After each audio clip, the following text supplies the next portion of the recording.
तो सबसे पहले यहाँ पे वैक्सीन की डेफिनेशन पता होनी चाहिए। वैक्सीन क्या होता है? एक immunobiological substance which is design to produce specific protection against a given disease. तो कोई सी भी डिजीज के अगेंस्ट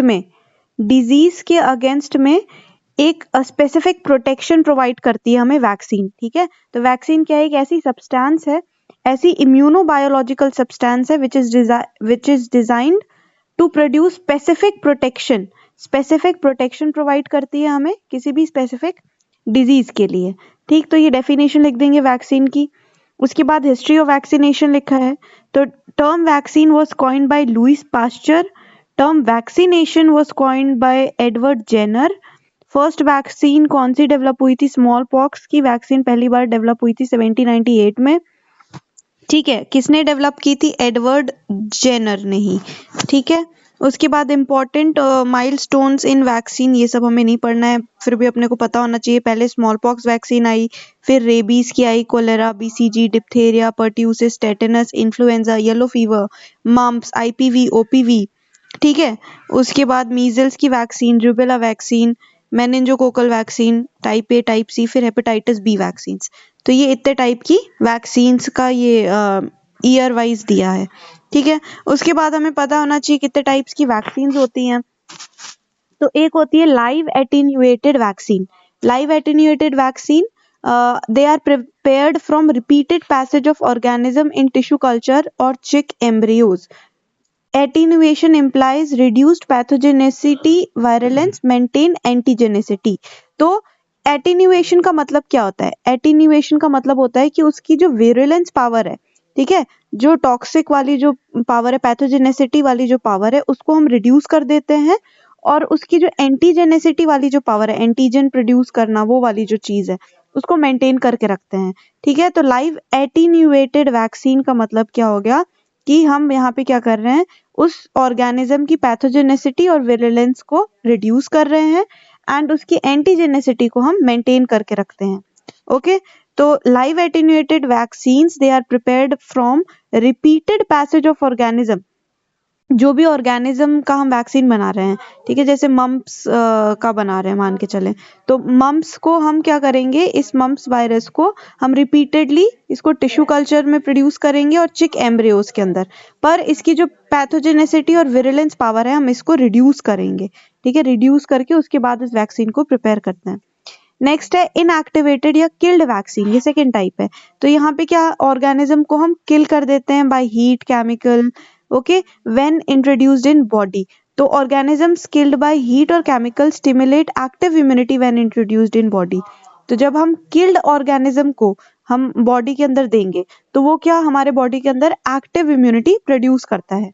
ठीक है, सेफ होता है पर इतना एफिकेशियस नहीं होता। लाइव वाला जो है, क्योंकि वो ऑर्गेनिज्म जिंदा रहता है, लाइव रहता है ना, तो उस ये ज्यादा एफिकेशियस है। इनएक्टिवेटेड या जो किल्ड वैक्सीन है, वो इतनी एफिकेशियस नहीं है। यूजुअली एडमिनिस्टर्ड इंट्रामस्कुलर या फिर सबक्यूटेनियस रूट में हम देते हैं इनएक्टिवेटेड वाले को। ठीक है, आईएम या फिर सबक्यूटेनियस रूट से देते हैं। नेक्स्ट टाइप है वैक्सीन का टॉक्सॉइड। टॉक्सॉइड में क्या होता है? टॉक्सिन्स जो रिलीज होते हैं ना, उसको हम यूज करते हैं। तो toxins produced by the organism are detoxicated, पहले हम उसको डिटॉक्सिकेट करते हैं एंड देन हम उसको वैक्सीन की प्रिपरेशन में यूज करते हैं। ये बहुत एफिकेशियस और सेफ है। ठीक है, तो टॉक्सिन कोई जो भी ऑर्गेनिज्म है, उसके टॉक्सिन को लिया हमने, उसको पहले डिटॉक्सिफाई किया एंड देन उसको वैक्सीन प्रिपरेशन में यूज करा है। उसके बाद नेक्स्ट है cellular fraction. Vaccine are prepared from extracted cellular fraction, मतलब उस ऑर्गेनिज्म का एक सेल्यूलर फ्रैक्शन यूज कर रहे हैं हम सिर्फ वैक्सीन प्रिपरेशन के लिए। और लास्ट है हमारा कंबाइन या फिर मिक्स्ड वैक्सीन। यहाँ पे more than one kind of immunising agent is used in vaccine, तो मिक्स टाइप ऑफ वैक्सीन है। तो ये कितने टाइप की वैक्सीन हो गए? टोटल 5 टाइप की वैक्सीन हमने डिस्कस कर लिया। Live attenuated vaccine, killed vaccine या फिर इनएक्टिवेटेड वैक्सीन, टॉक्सॉइड्स, सेल्यूलर फ्रैक्शन और लास्ट है मिक्स्ड वैक्सीन। ठीक है, तो ये टाइप्स ऑफ वैक्सीन हो गया। अब examples of type of vaccine देखें तो जो लाइव वाला जो वैक्सीन है जिसमें हम मेन ऑर्गेनिज्म को ले रहे हैं और उसको टिश्यू कल्चर या एम्ब्रियो चिक एम्ब्रियोस के अंदर हम उसको ग्रो करके और वैक्सीन प्रिपेयर कर रहे हैं, ठीक है, एंड उसका विरुलेंस कम करके एंटीजेनिसिटी मेंटेन करके एक वैक्सीन प्रिपेयर कर रहे हैं। तो कौन कौन सी वैक्सीन है लाइव एटीन्यूएटेड वाले में? तो बीसीजी है अपना, BCG mumps, rubella, measles, yellow fever, Typhoral, varicella vaccine, okay, live attenuated influenza vaccine, OPV, Sabin जो है ना ओरल पोलियो वैक्सीन जो है, ये अपना ओपीवी एक लाइव एटेन्युएटेड वैक्सीन का एग्जाम्पल है। और जो आईपीवी है, जो आईपीवी है इनएक्टिवेटेड पोलियो वैक्सीन, तो ये इसका एग्जाम्पल है। इस इनएक्टिवेटेड का कॉमन नेम क्या है? सैल्क, SALK, ठीक है। तो लाइव एटेन्युएटेड वैक्सीन का पहले हमें एनी 5 एग्जाम्पल पता होना चाहिए। तो BCG, OPV, mumps, measles, rubella, yellow fever, Typhoral, varicella vaccine, live plague vaccine और इन्फ्लुएंजा वाला वैक्सीन, ठीक है, लाइव एटेन्युएटेड इन्फ्लुएंजा वैक्सीन। और टाइफस वैक्सीन भी है, एपिडेमिक टाइफस वैक्सीन। वैसे ही killed vaccine, killed inactivated vaccine के एग्जाम्पल क्या क्या है? अपना जापानीज एंसेफेलाइटिस, ठीक है, हेपेटाइटिस बी को हम किल करके उसके बाद वैक्सीन प्रिपेयर करते हैं इस ऑर्गेनिज्म, इस वायरस को, ठीक है। फिर कोलेरा वैक्सीन, रेबीज का vaccine, pertussis, IPv, killed influenza vaccine, killed plague vaccine. तो ये कुछ एग्जाम्पल है हमारे किल्ड इनएक्टिवेटेड वैक्सीन के, ठीक। तो हमें बेसिक पता होना चाहिए लाइव एटेन्युएटेड वैक्सीन और किल्ड एटेन्युएटेड वैक्सीन के दो दो तीन तीन एग्जाम्पल्स पता होना चाहिए, ठीक। उसके बाद नेक्स्ट देखें टॉक्सॉइड्स, टॉक्सॉइड से भी वैक्सीन प्रिपेयर कर रहे थे ना, तो डिप्थेरिया टॉक्सॉइड, टेटेनस का टॉक्सॉइड, ठीक है, ये दो एग्जाम्पल है। सेल्यूलर फ्रैक्शंस से कौन कौन सी वैक्सीन बनती है? अपनी हेपेटाइटिस बी भी बनती है, influenza haemophilus influenza B vaccine, meningococcal vaccine इसका एग्जाम्पल है, न्यूमोकोकल वैक्सीन। कॉम्बिनेशन वैक्सीन में कौन है? अपना डीपीटी, एमएमआर, डीटी, ठीक है, टीएबी, डीपी, टीपी। तो ये तो कॉम्बिनेशन वैक्सीन हो गई। नेक्स्ट है strains of commonly used vaccine, तो कौन कौन से स्ट्रेन्स यूज कर रहे हैं, ठीक है। तो बीसीजी का स्ट्रेन हमें पता होना चाहिए, बीसीजी का, पोलियो का, मीजल वैक्सीन का, मम्स का, रूबेला, ठीक है, Japanese encephalitis, malaria vaccine, HIV vaccine, इन सब के थोड़े थोड़े एक बार रीड कर लेते हैं स्ट्रेन्स क्या क्या हैं। तो बीसीजी वैक्सीन का जो स्ट्रेन है वो है अपना दानिश 1331 स्ट्रेन, ये WHO रिकमेंडेड है, ठीक है। तो दानिश 1331 स्ट्रेन जो है वो बीसीजी वैक्सीन का स्ट्रेन है। ओपीवी और आईपीवी, ओरल पोलियो वैक्सीन और अपना इनएक्टिवेटेड पोलियो वैक्सीन, इसके अंदर क्या है? P1, P2, P3 स्ट्रेन्स हैं, मोनोवैलेंट और ट्राइवैलेंट। मीजल्स में कौन है? EZ स्ट्रेन है, एडमॉन्स्टन जैग्रेब स्ट्रेन, ठीक है, और स्वार्ट स्ट्रेन, मोरेटन स्ट्रेन, ठीक है, और रुबेला का RA27/3, वेरिसेला का ओका स्ट्रेन है, OKA, ठीक। तो ये सारी चीजें हैं। उसके बाद फिर हम देखते हैं हेडिंग है कॉन्ट्राडिक्शन टू वैक्सीन, किस किस को हमें वैक्सीन नहीं लगाना। तो पहली चीज तो vaccine contraindicated in pregnancy, all live vaccine except yellow fever vaccine, ठीक है। तो सारी लाइव वैक्सीन, जितनी भी लाइव वैक्सीन है ना, वो हम प्रेगनेंसी में नहीं देते हैं, नहीं लगाते हैं, एक्सेप्ट येलो फीवर, ठीक। Next is vaccine contradicted in HIV, HIV के अंदर हमें कौन सी वैक्सीन नहीं देनी है? सारी वैक्सीन नहीं देनी है एक्सेप्ट BCG वैक्सीन, BCG दे सकते हैं, ठीक है।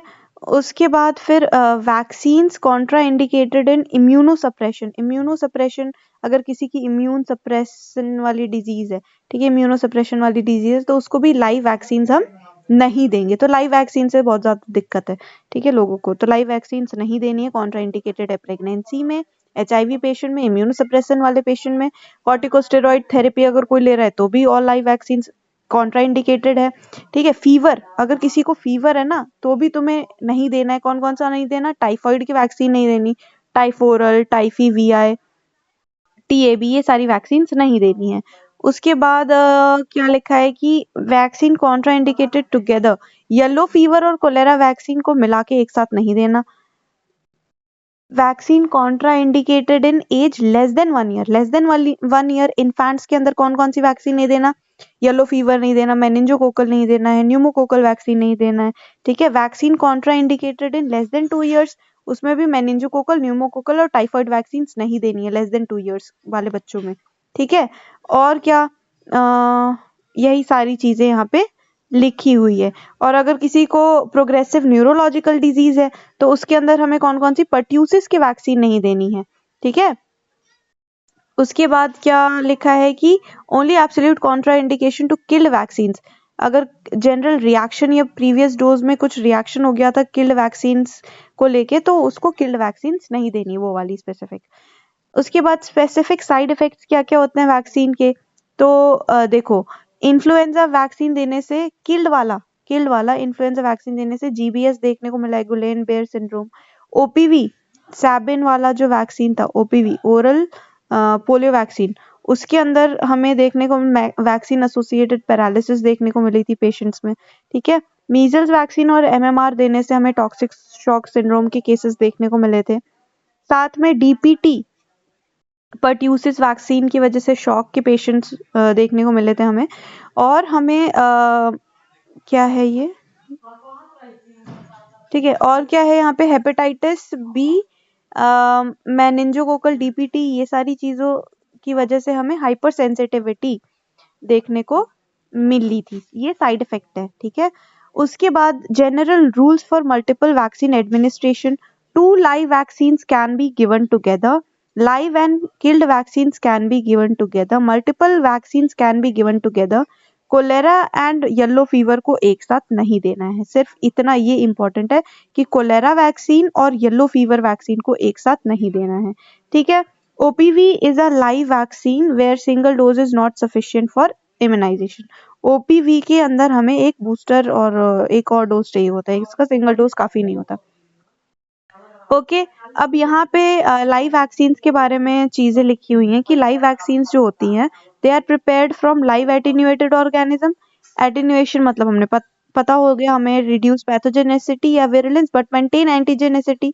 Live vaccines are more potent, है ना, ये मोर पोटेंट होती है लाइव वैक्सीन्स। ओके, और यहाँ पे general properties to live vaccines, ना एग्जाम्पल्स भी हमने पढ़ लिए थे, BCG, measles, mumps, rubella, yellow fever. ठीक है, live attenuated influenza vaccine, epidemic typhus vaccine. तो ये सारी हमारी लाइव वाला तो हमने पढ़ लिया था। अब बीसीजी के बारे में देखते हैं।